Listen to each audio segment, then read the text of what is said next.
Yeah, hello everybody. I will tell you now something about the land cover data specifications, the final version. I'm from the Federal Agency for Cartography and Geodesy, the BKG, which is located in Frankfurt, Germany, and I'm here instead of our facilitator, Geir Harald Strand from Norway, who cannot come to the conference. You see a photograph of most of all our members. That was taken in Madrid when we had one of our meetings, and the last three mentioned persons in the last line, they could not be on the photo, but they are still part of the team. We have 5 physical meetings, starting with the kickoff meeting in Frankfurt on May 25th, 2010, of course. And it's just a reflex, 2012, so sorry for that. And we had our final closing meeting in Ispra at the JIC, and Wanda was so nice to invite us. We finally won, for me, the first time at JIC. And that was in March 29th this year. And in between we had 2 editing and 1 command resolution meeting, and a lot of telephone conferences, preferably on Tuesday morning, 10 a.m. most of the time. So,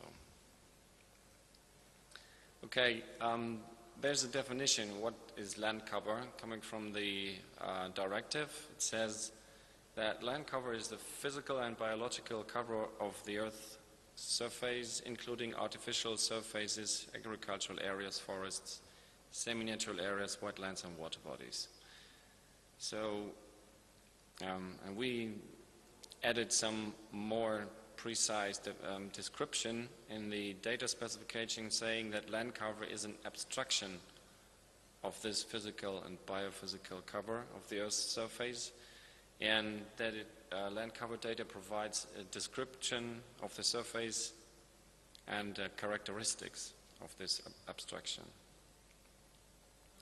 We had a lot of user requirements, and but not so many use cases coming up, so we made up more or less our own use cases, and these are the 3 use cases. One is the IAX system, is the integrated administration and control system, where all the subsidies of the farmers in the EU are controlled by remote sensing data. Second was the long title and shortly spoken is Kyoto Protocol. And second was land cover information in land and ecosystem accounting, where also the EA is involved in. So,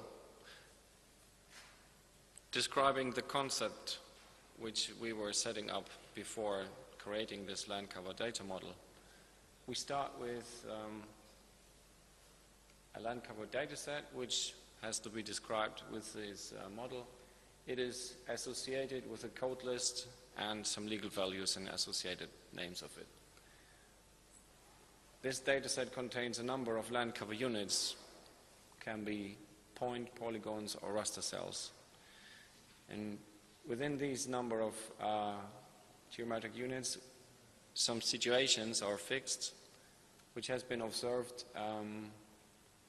and we have an observation date, and in that situation the land cover information is attached to my geometric land cover unit.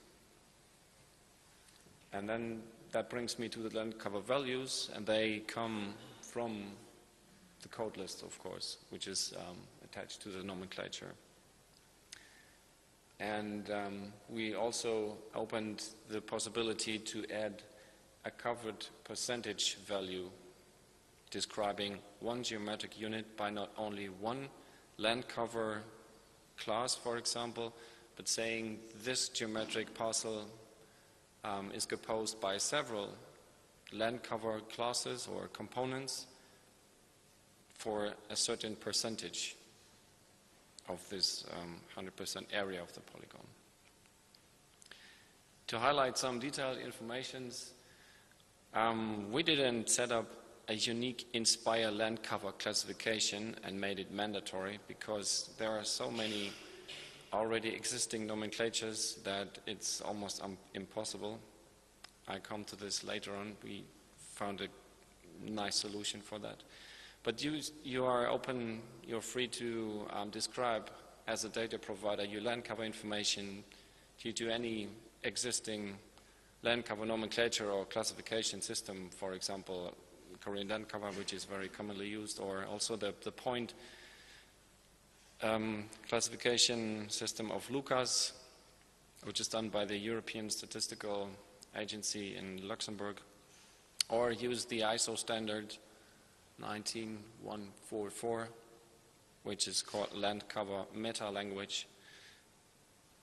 And second, we first had the element coverage in the UML model, but many comments came in and saying we don't really want to work with coverages, why can't you just simply work with vector polygons and points? So we did that, and we skipped out the coverage element from the UML model and just stick to coverages for raster cells. What is also new compared to the last version is we have two levels of model depth, let's say it like this. We have a core model for a vector and a core model for raster data sets, which is a kind of simplified extraction of the extended model, which allow some more detailed information to be attached to the land cover units. Looking like this is very simply drawn the core model. We have the land cover unit on top of it, meaning that's my point or my polygon. I have the observed situation captured with a satellite image, for example. I have the observation date, which is very important for calculating some land cover changes, of course. And I have my land cover information with a code and a coverage percentage if I want to. Now the extended model is very similar to that, and which is different is that I can add here some more detailed information about the land cover nomenclature and describe it precisely with all the code list attached to this nomenclature. And in the end I can add some more land cover parameters, like for example salinity or water regime, perennial, episodic, something like this, and with a value. Now these are the mandatory elements in the land cover application schema from the core model. As you say here, core model for vector, and we have a core model for raster data. And we have land cover class value, land cover data set, observation, the observation that is the land cover information itself, the unit being the polygon, nomenclature, and value. And these are the UML elements for the extended data model, and then you see here some percentage parameters and presence parameters, meaning water is present, yes or no, in wetlands, for example. Which brings me here to the entire UML schema. Please don't try to read it, it's just to have it inside. And this is the core model. And if you as a data provider hand in your information fitting to this core model, and the core model is inherited from the extended model, you are Inspire compliant. Some temporal aspects. We have had a requirement for the technical guidance saying we need to know the observation date and the edit date. So observation date is, if you work with satellite imagery, the acquisition date when satellite took the picture of the Earth, and the edit date was when this polygon came to be inside the data set. So observation date and edit date, of course, normally are two different points in time. And a recommendation saying that it is also useful to know the reference date. For example, Korean land cover is a data set which is created by extracting land cover information from several satellite images which were recorded not all on the same day, but they have a reference point of time or reference time interval. For example, Korean land cover 2006. So this can also be added as information. And what is also nice to know is the release date, when, other than the edit date, when was this version released for public.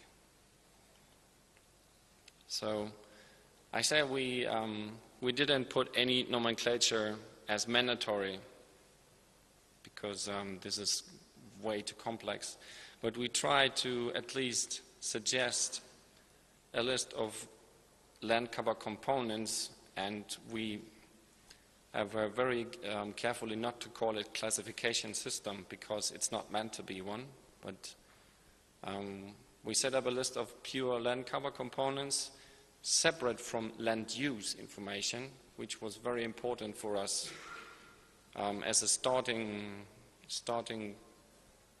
vision to separate land cover information from land use information. And we ended up with a list of 18 land cover code lists, which you can see here. Some of them are very similar to Korean land cover classes.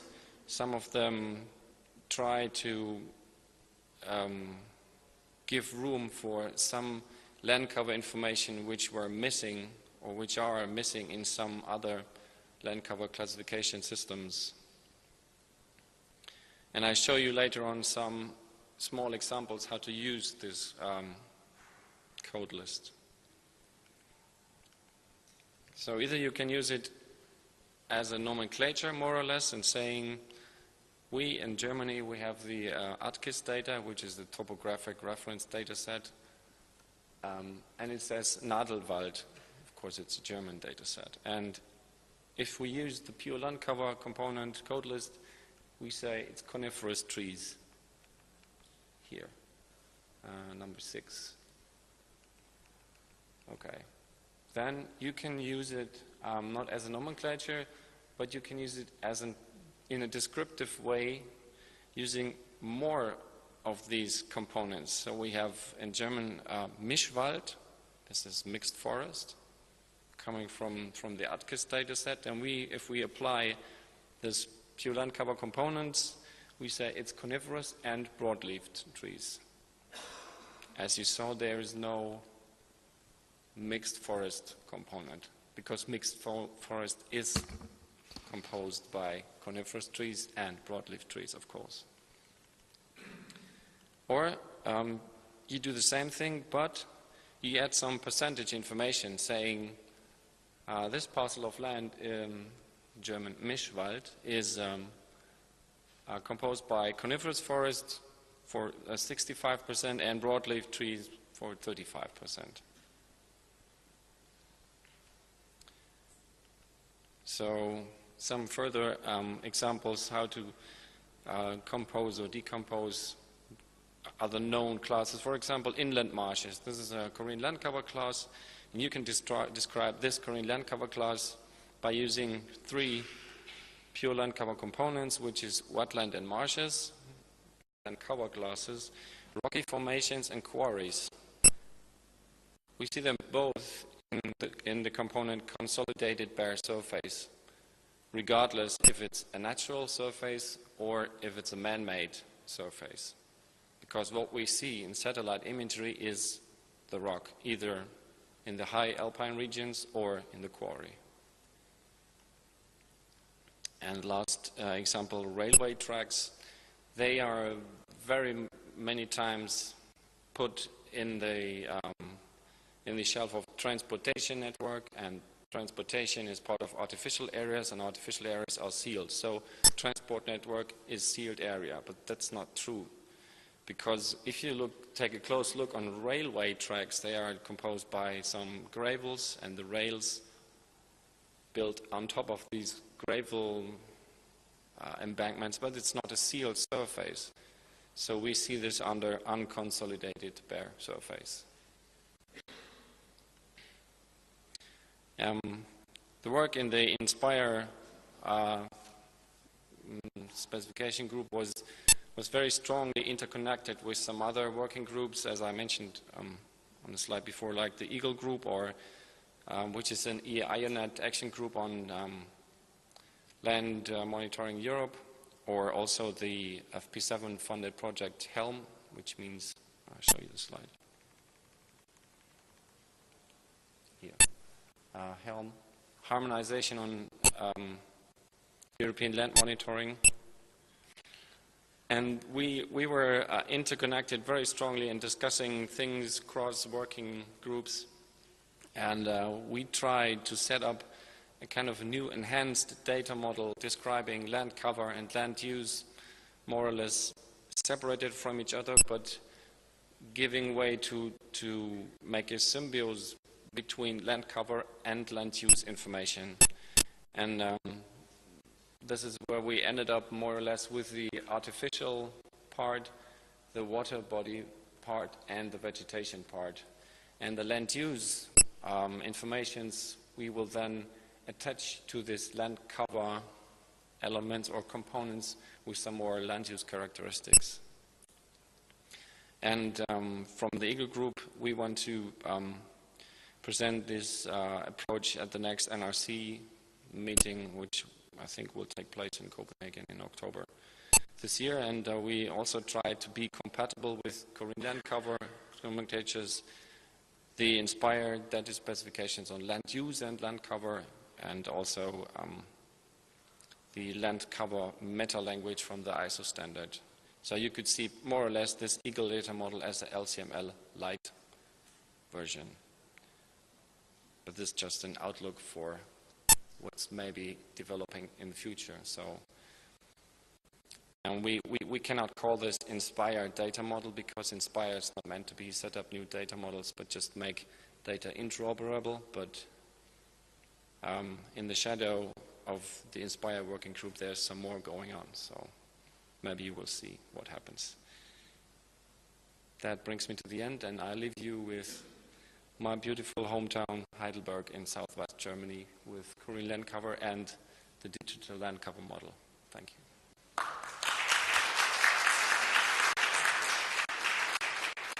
Okay, thank you, Stephan, for the introduction to the land cover theme. So I think we now have about 20 minutes, thanks to the good discipline of the speakers. We have about 20 minutes for any questions or comments. So if you have any questions or comments to what was presented, this is now a good opportunity to speak up. So we have do we have microphones? Yeah. So Peter, please wait for the microphone to come so that everybody can hear it.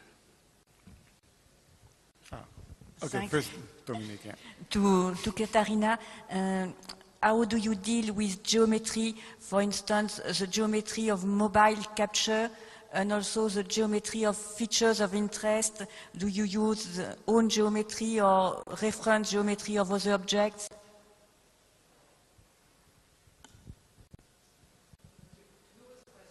The question was to whom? For instance, if you have mobile captures. Katharina.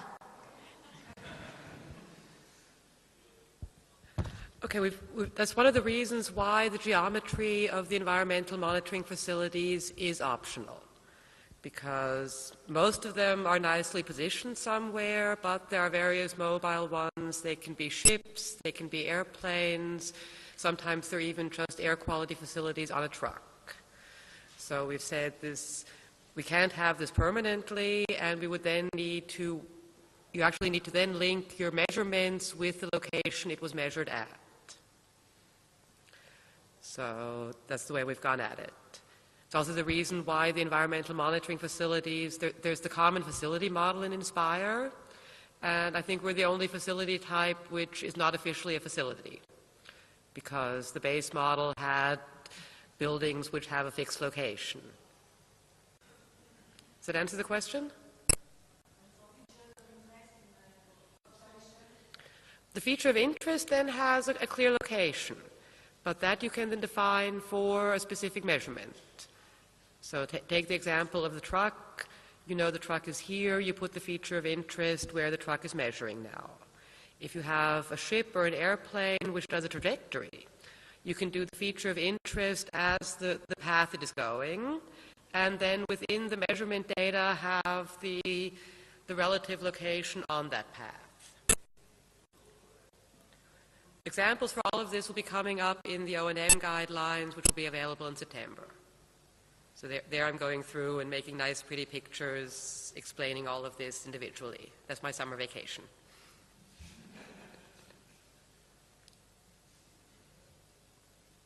Okay, thank you, Kati. I think the next hand that I saw was Peter's. This question probably ends up being for Clemens, actually. A number of these themes have produced their own specialized data set feature type, so land cover data set. I can't remember, there were several of them went up. And the only things I spotted different in most cases was they wanted a name for the data set. And I wondered if the overall, I can't remember what it would be called, the overall DSDT would be looking at harmonizing that and maybe pulling that into the generic data set? Or is it just seems reasonable that you might have an elevation data set and a land cover data set all having their own sort of root element names if we come back to GML? So, I mean, if I answer on a general level, and then maybe we can check with each of them. So we had a discussion about that, and the basic guidance was that there is no point to specify data set types if it's mostly for exchanging data. So it's just a container for exchanging data.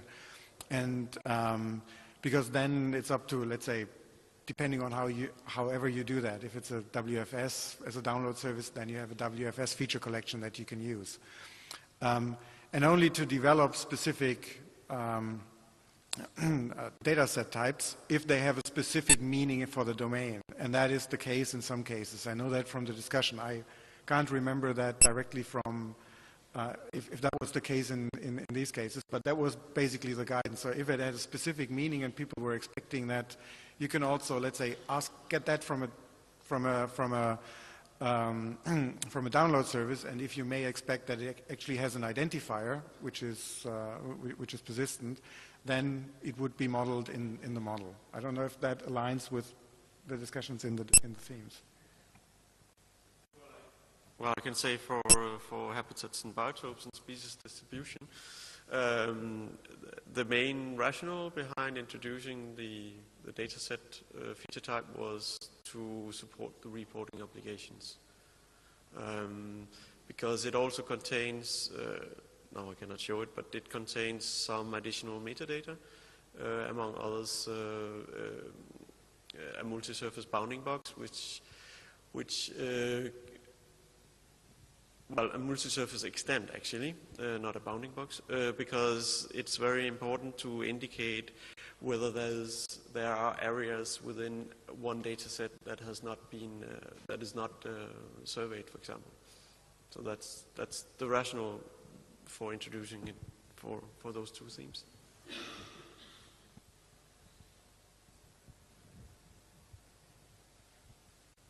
Any other questions or comments? Yeah. Michael?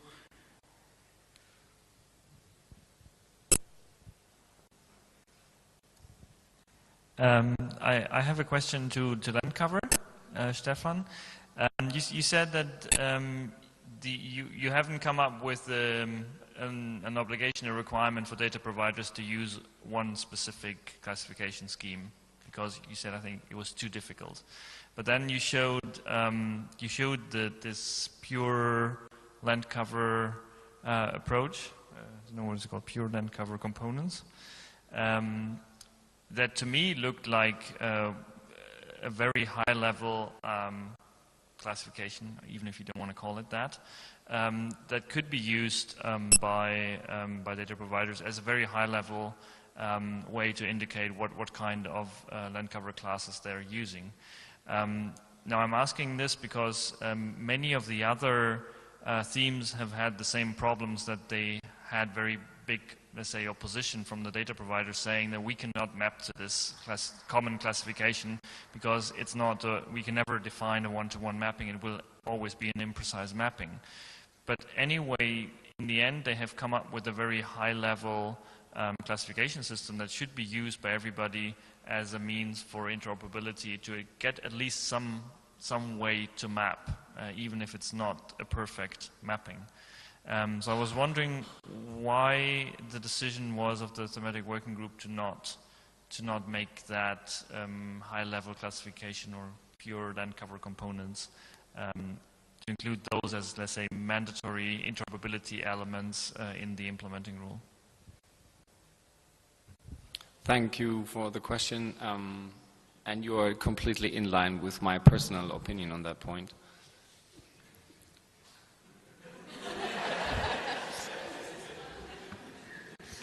Okay, I can say something more.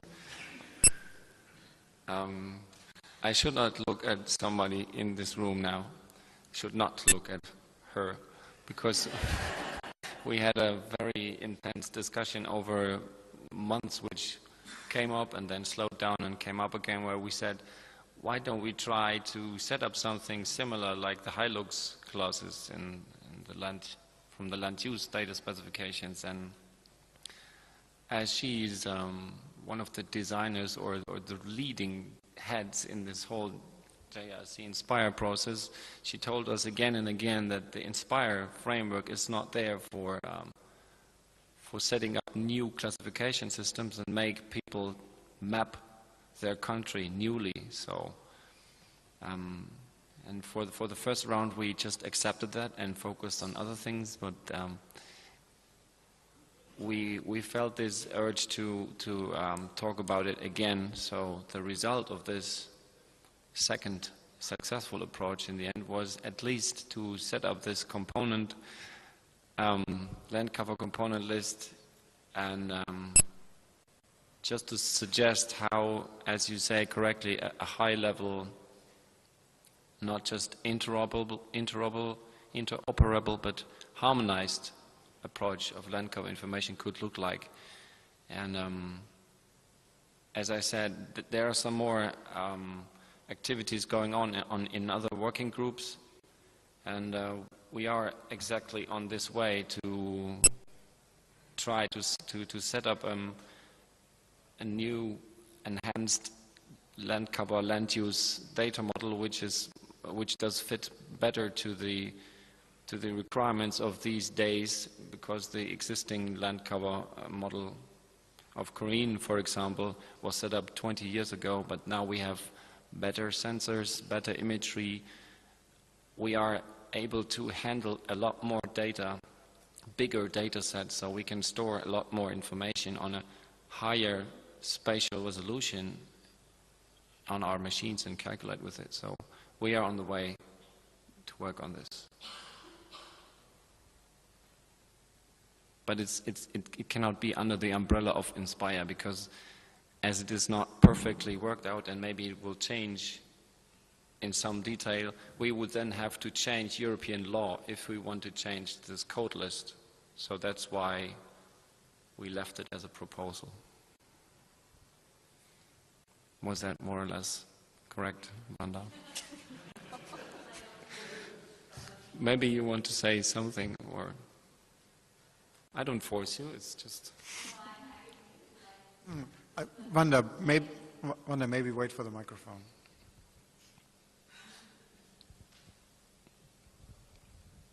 Yeah, I prefer not to say at that level or at that moment of the process, but what I should say is that the goal, so the main base, I mean, you don't see on generic conceptual model to create new classification systems. It's not from there that we have to start.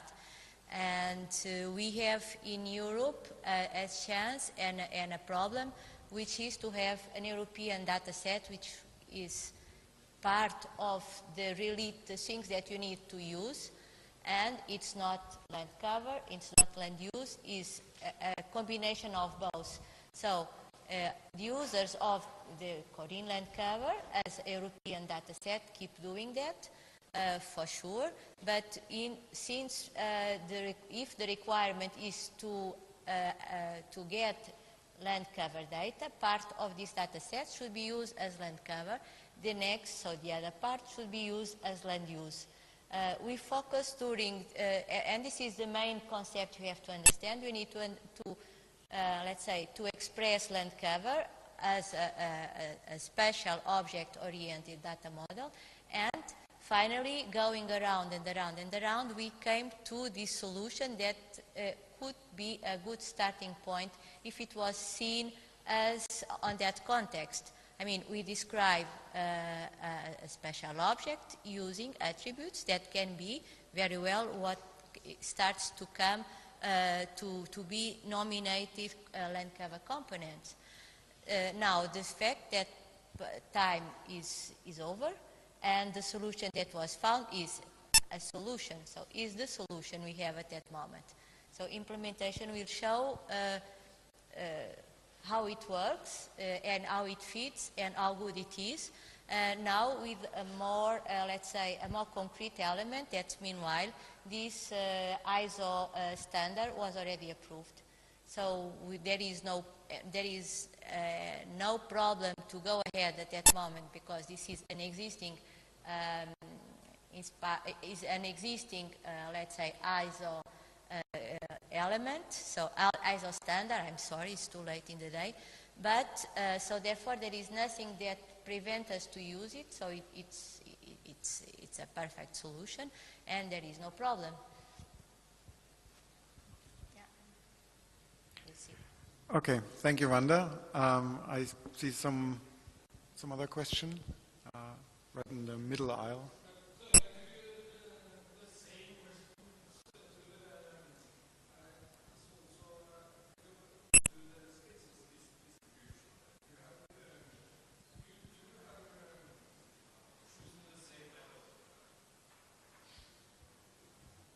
Yes, but I mean, I mean, I can only. It has been discussed very extensively in the group. Basically, I mean, for species in particular, this EU norm taxonomy should contain everything, at least according to the thematic experts. But in any case, there might be details that from a local classification system is not will be lost in the mapping process, but that's why we have this local classification value.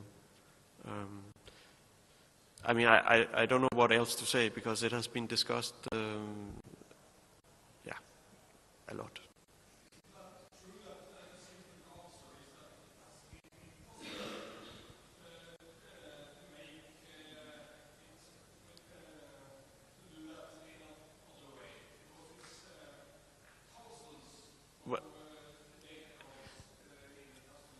Okay, I'm not a thematic expert, but according to the thematic experts of the thematic working group, and we received no comments on this actually in the consultation phase. It was actually only internal discussions we have had. There has been no comments on this, and according to them, it is possible always to map, to use the EU norm, for example, for species distribution to map. So.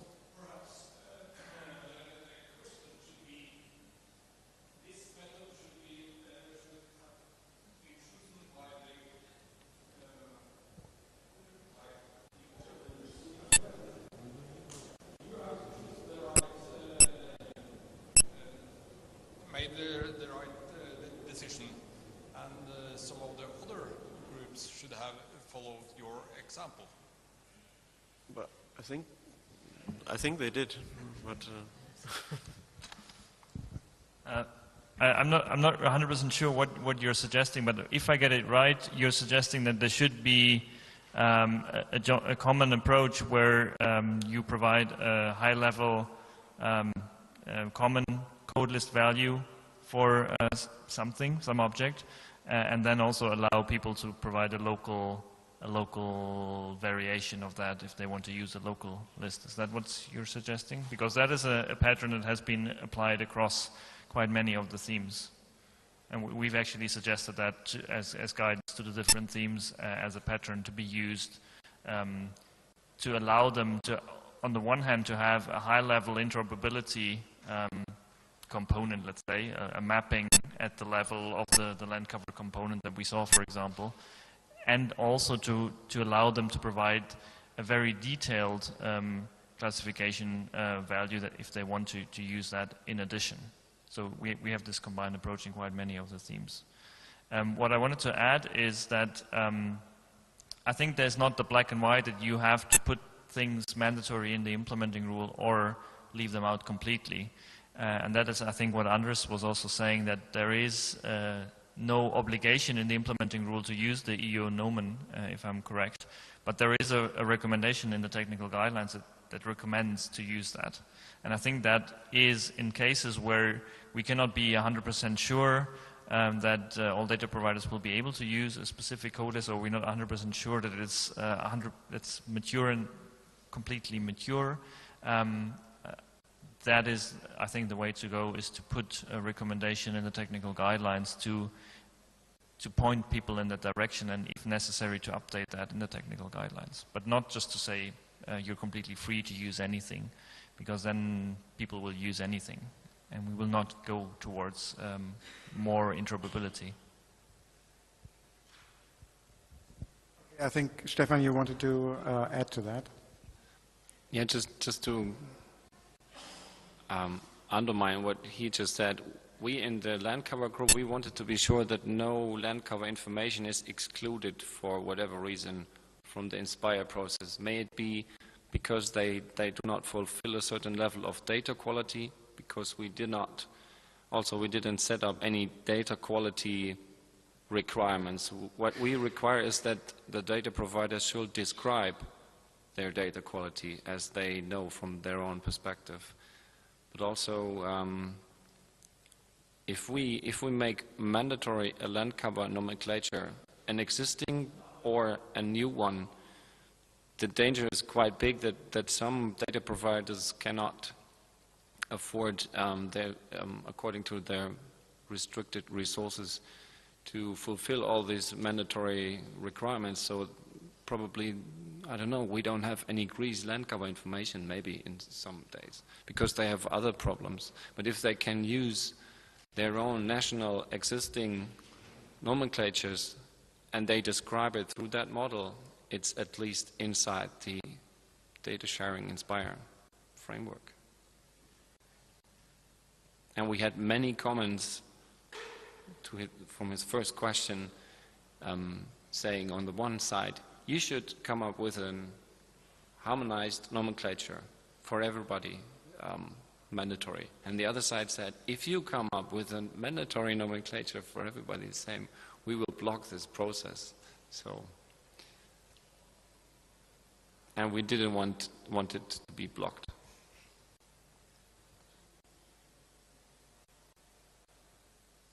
Okay, I think the different perspectives and the different aspects of that issue have become clear. And I think maybe also one other thing to look at it is Inspire can go that far, but that doesn't preclude other activities, like you've pointed to the follow-on activities, to agree, or even other directives to agree on specific classification schemes or for certain use cases. So I think that approach is the safest approach to make the Inspire data specifications also work in the longer run. So with that, I think we're also basically at the end of the session. I don't know if anyone has any burning question or comment.